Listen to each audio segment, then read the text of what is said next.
You know the rules of the night shift. Don't look out the windows for too long. The darkness starts to look back. Don't question the strange calls. Everyone's a little broken at 3 a.m. And never, ever give out your real name. I'm the host of Nightstream, the little island of light and sound for all you night walkers and dreamers. Most of the calls are familiar, but last night I broke all the rules. Because last night, I got a call from a man who described a terror I'd only read about in medical journals. A condition where the dead don't stay dead. He called it Lazarus Syndrome. This is his story. Hello? Is this the night show? The voice was a dry rasp, like stones grinding together. It was the kind of voice that carried the weight of 1,000 sleepless nights. You're on the air, I said, my tone practiced neutral. What's on your mind tonight? A long pause, filled with the hiss of a bad connection. I was about to check if the line had dropped when he spoke again. My name is Dr. Evan Cross.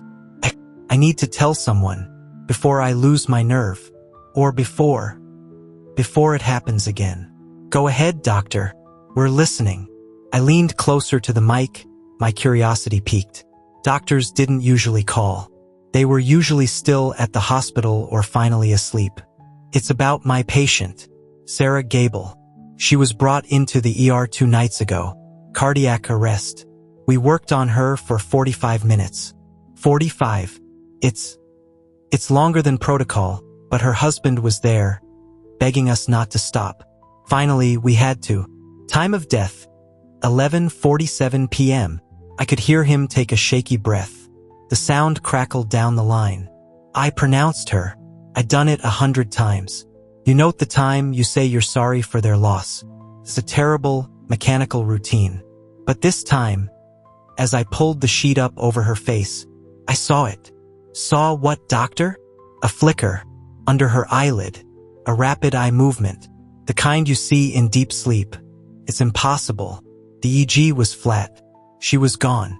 I told myself it was a postmortem nerve spasm, a final, misfiring signal from a dying brain. I went to the on-call room to try and sleep, but I couldn't. The static on the line seemed to grow louder, blending with his story. An hour later, a nurse screamed. I ran out. The code blue light was flashing over Sarah Gable's room. We rushed in, and she was there, sitting upright, gasping for air. Her skin was still the color of chalk, her lips tinged with blue, but her heart was beating. A strong, steady rhythm on the monitor. Lazarus Syndrome, I whispered, the term feeling foreign and ancient on my tongue. I'd read about it. A spontaneous return of circulation after failed resuscitation. Incredibly rare. Unexplained. Yes, he breathed, and the word was a sigh of relief, as if I'd shared his burden. That's what we called it. A miracle. Her husband was weeping with joy. We moved her to the ICU for observation. She was weak, disoriented, but alive. That was the first night. The first night. The changes started the next evening. I went to check on her. She was sitting in the dark, staring at the wall. The lights are too loud, Evan, she said. She didn't call me doctor. She used my first name. I'd never told it to her. A chill, cold and precise, traced its way down my spine. I muted my mic and took a sip of water. My hand was steady, but my heart wasn't. She started speaking, but it wasn't her. The voice was wrong, deeper, layered, like two people talking at once. She recited things she couldn't possibly know. The name of my first dog, the street I grew up on, the reason my marriage fell apart. His voice broke. She looked at me with Sarah Gable's eyes, but there was nothing of her inside. It was something else, something that had come back wearing her skin, and it had rummaged through the memories of everyone around her, learning us, tasting our secrets.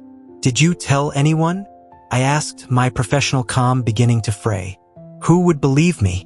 The miracle patient is a little quirky. I tried to order tests, but she was discharged. Her husband insisted. He said she was fine, just tired.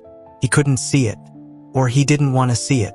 The line crackled violently, and for a second his voice digitized, breaking apart. Can hear the static, too. Can't you? The call might be dropping, doctor, I said, a new urgency in my voice. It's not the call, he shouted. And for the first time, real terror gripped his words. It's her. She's here. She's in the house. I came home and the door was open and the phone was off the hook and… oh God! She's using it! She's using the phone line. A crashing sound exploded down the phone. The sound of shattering glass and splintering wood. He screamed. A raw, primal sound of utter terror. And then, another sound replaced it. A low, wet, gurgling laugh. It was the most horrifying sound I had ever heard. It was the sound of something that had forgotten how to be human. Then, a voice that was not Dr. Cross's. A voice that was a distorted echo of the woman he described, spoke directly into the receiver, clear as day. Thank you for the connection. Silence. Pure, utter silence in my studio. The gentle synth bed I usually had playing felt obscene. I sat there, frozen, my headphones clamping the awful silence to my ears. The phone board in front of me lit up again. Line 1. Blinking. Insistent. My heart hammered against my ribs. My hand hovered over the button. Every rule, every instinct, screamed at me not to answer. I answered. Hello? Dr. Cross. I asked, my voice barely a whisper. There was a pause. Then, a voice spoke. It was my voice. I'm outside the studio, Evan. Let me in. We have so much to talk about. The line went dead after that. I didn't know what to do. I locked the studio door. I didn't sleep. I'm recording this now as the sun comes up, and I can still hear the echo of my own voice on that line. I don't know if it was a prank, a twisted, sick prank, but it felt real, sounded real. The night shift has rules, and I think I broke them all.